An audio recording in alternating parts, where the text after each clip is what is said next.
It's not strange when I hear people say, I feel well when I get an unexpected alert. That alert, I mean financial alert. Have you experienced such? For me, I can truly relate. Hello and welcome to Better You. I am Jane Izo.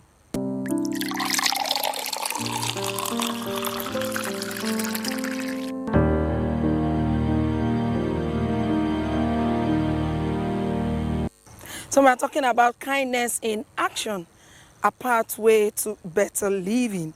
Kindness and wellness, the correlation, it is more explained in this mini documentary. Just stay tuned.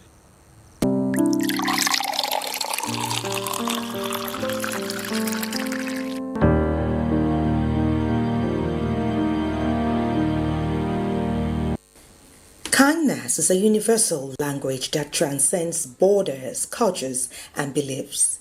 It's a simple act that can spark profound change. When we engage in acts of kindness, whether big or small, we set off a ripple effect that touches hearts and transforms communities. Research shows, interestingly, that practicing kindness can boost our well-being and our mental health. Acts of kindness trigger the release of oxytocin, often called the love hormone, which promotes feelings of connection and happiness. Studies also suggest that people who engage in regular acts of kindness tend to experience lower stress levels and greater life satisfaction. Across Nigeria and around the world, there are countless stories of individuals whose lives have been transformed through kindness, and this can be a pathway to finding one's own sense of direction and joy. What is life if we can't all be joyful? If not in every season, at least in many seasons of our lives. Engaging in kindness doesn't require grand gestures. Often, it's the everyday act that makes a significant difference. A smile, a listening ear, offering to help someone in need, a help for a neighbor, volunteering in a community, helping children cross the road. All these are simple acts, but it can be profoundly impactful. This journey of kindness is personal and unique to each individual. It can start with small steps, and then it can grow, because indeed it can be contagious and infectious too. For our country's growth and development, for success and good health, the culture of kindness, which is endemic amongst us, should continue to be entrenched, enabled, supported, and sustained, and can lead to stronger and more compassionate communities. Today on Better You, we weave a transformational twine, uniting our diverse cultures, experiences, and expectations as we remind ourselves that as important as we are, even more important is a consistent act of kindness for our physical, mental, social, and spiritual well-being, especially when we want to ensure the best version of ourselves, and by association, everyone we come across. Welcome to Better You, as we excitedly explore the world of kindness, empathy, understanding, and love, and how everyone can key in.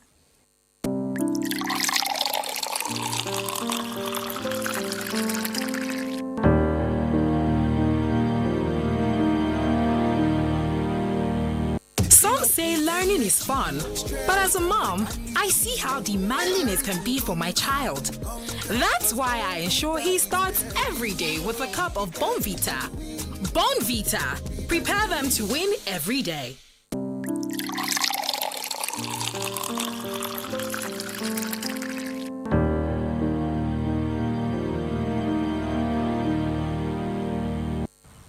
Today we have a life coach expert who is here to talk about kindness. Kindness in action. So, Dr. Susan, can we meet you? My name is Dr. Susan. My full name is Dr. Susanna Adams, and but people just call me Dr. Susan, and I love it. My background is actually in preventive and promotional medicine. I have a master's in preventive and promotional medicine, and before then I did a program in Harvard. It's called the Lifestyle Medicine Program. So it's all about how does lifestyle heal?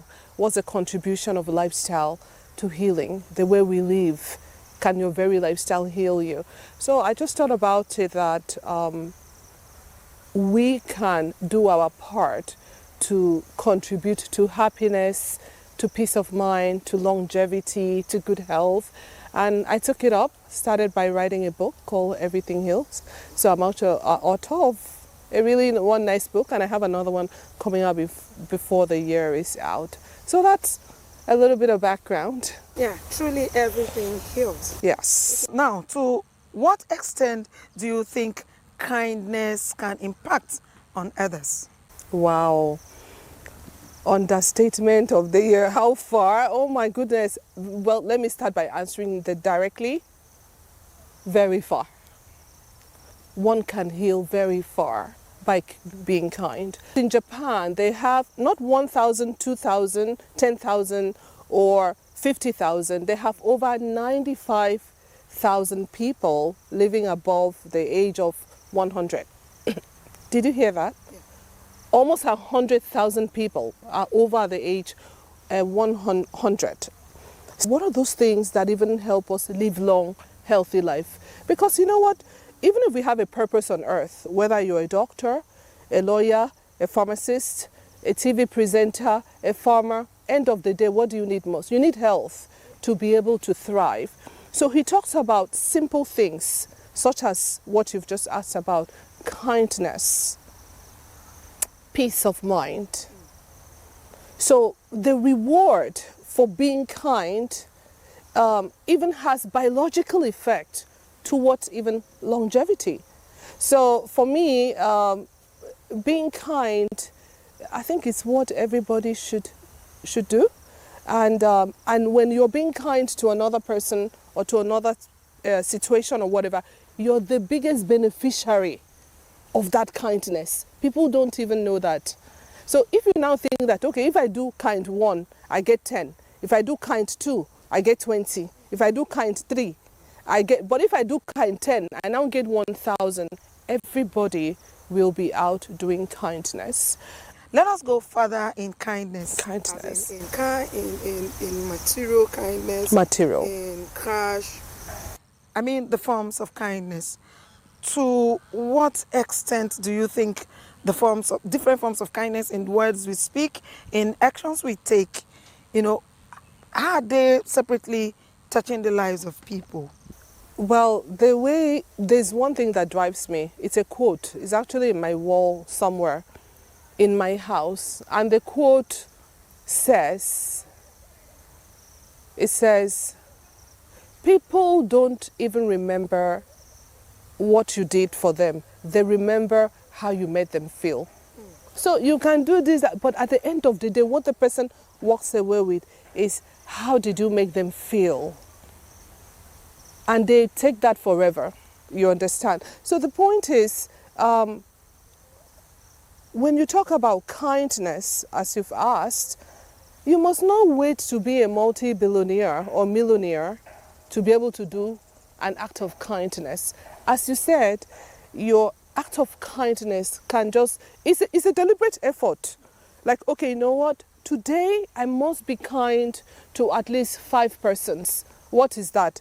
You can use appreciative words. Call somebody, hello ma, you so much impacted my life when I most needed you. Thank you. Is an act of kindness. We have to teach our children how to be kind, especially those people that have 8 in their house. If you see how I went to someone's house recently, and the way the little girl, she's about 7, spoke to bring water now. I said, at 7, bring water now.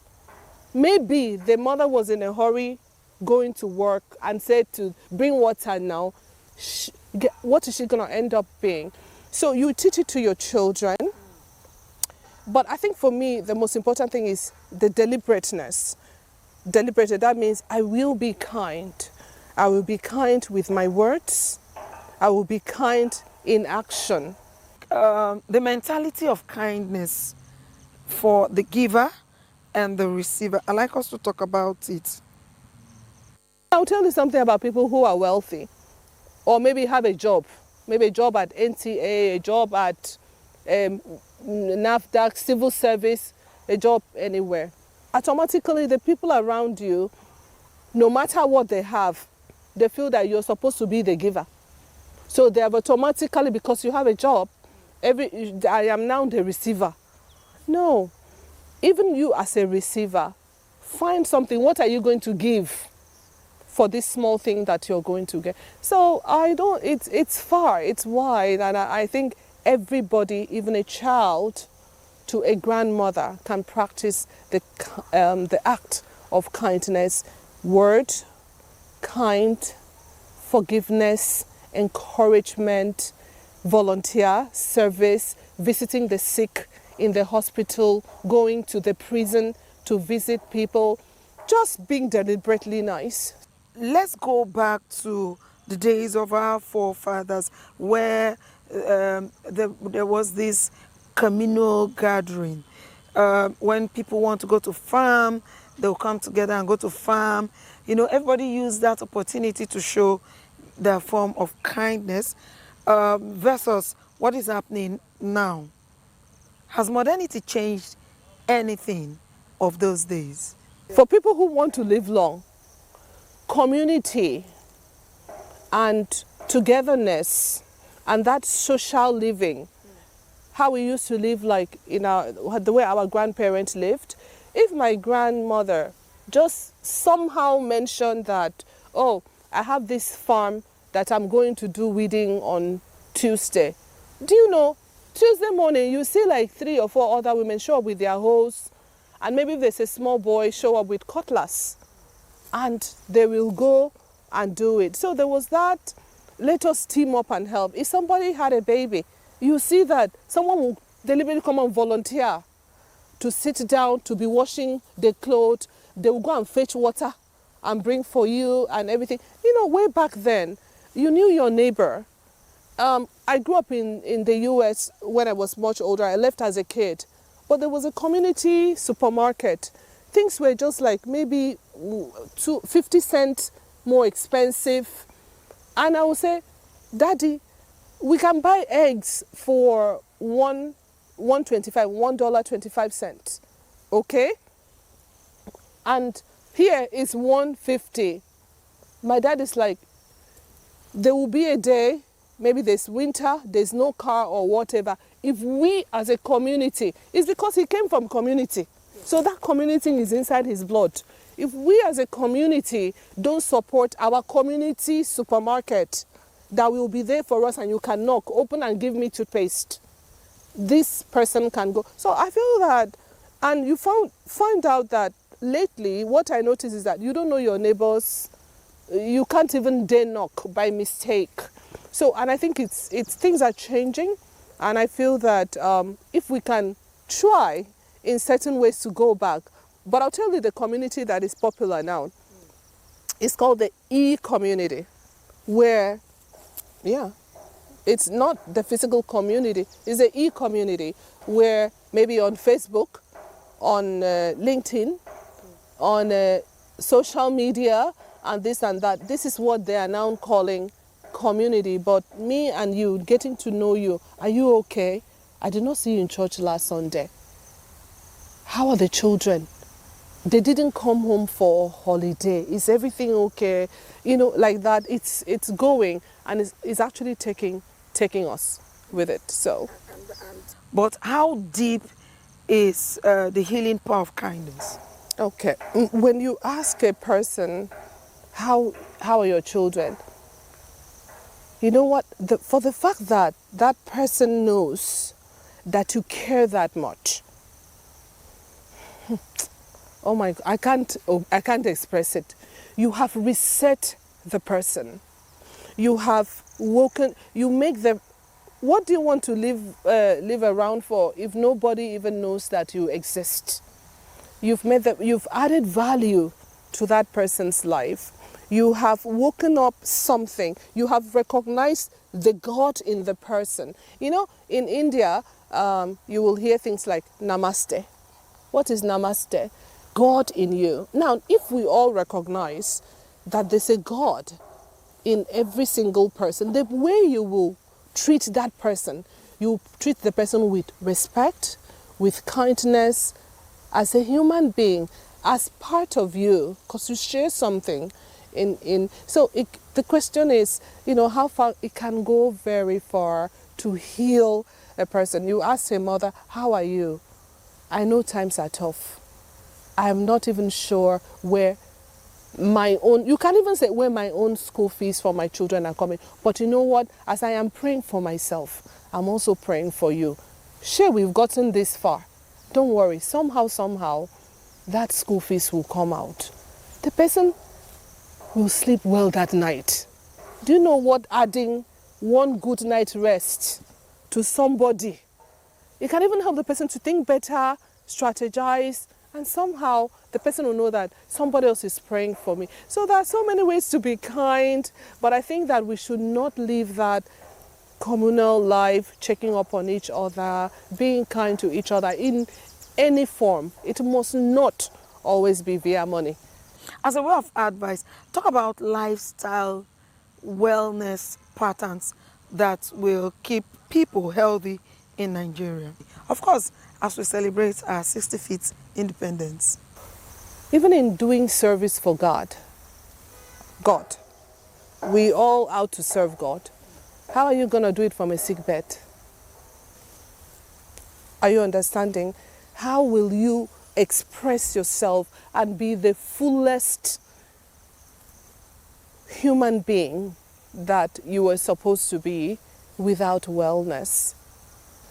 If we live our lifestyle so that everything around us will heal us, so you take water to your mouth, you know that you're deliberately healing yourself out so that you can be well.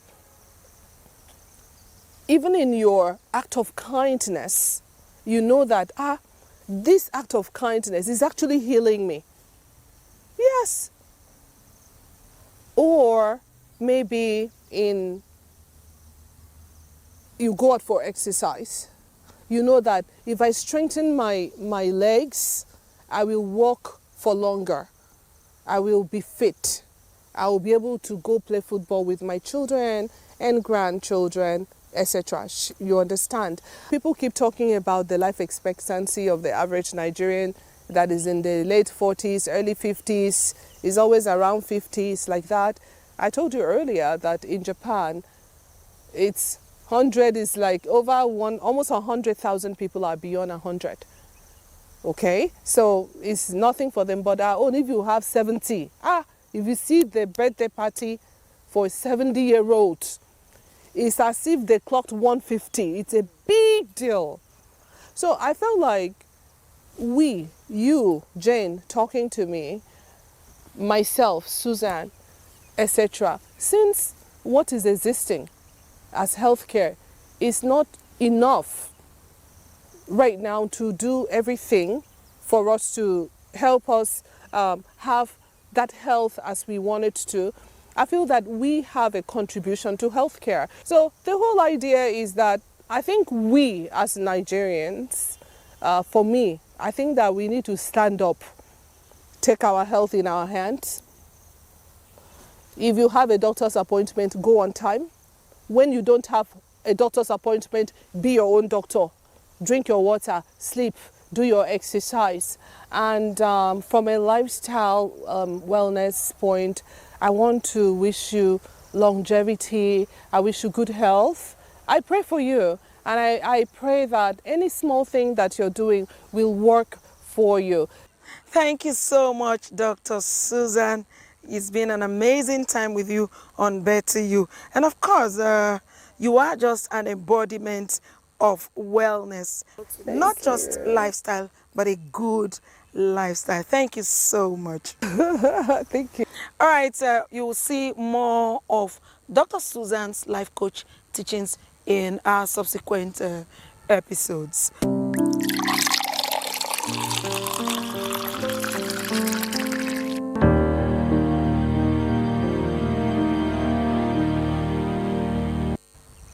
It's time for some exercises with Thelma and Jolly.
Three, two, one, let's go. 1, 2, 3, 2, let's go. 3, keep it there. 4, let's go. That's it. 5, good job. Let's go. 7, shoot. 8, 9, 10. 5 more. Let's go. 1.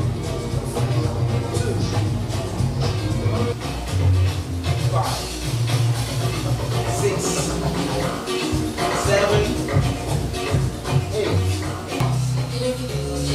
2, 3, 4, and 5. Rest. 1, 2, 3, 6,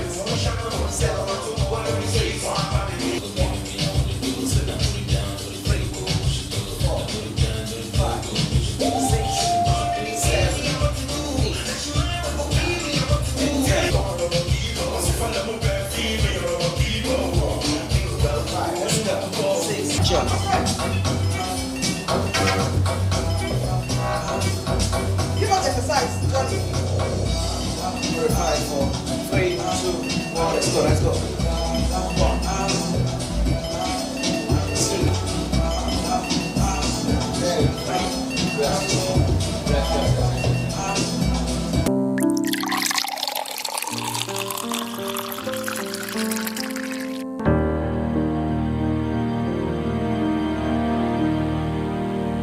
You've got to try a little kindness, show a little kindness, shine the light for everyone to see.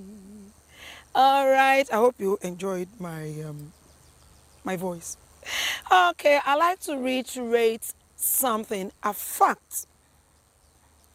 You do not need to have a pocket full of money to be kind. Just a little pat at the back, a smile to someone. Hello, how you doing? Thank you, I'm sorry, will go a long way in making some other person smile. It is time for us to wrap this episode. I am Jane Ezo.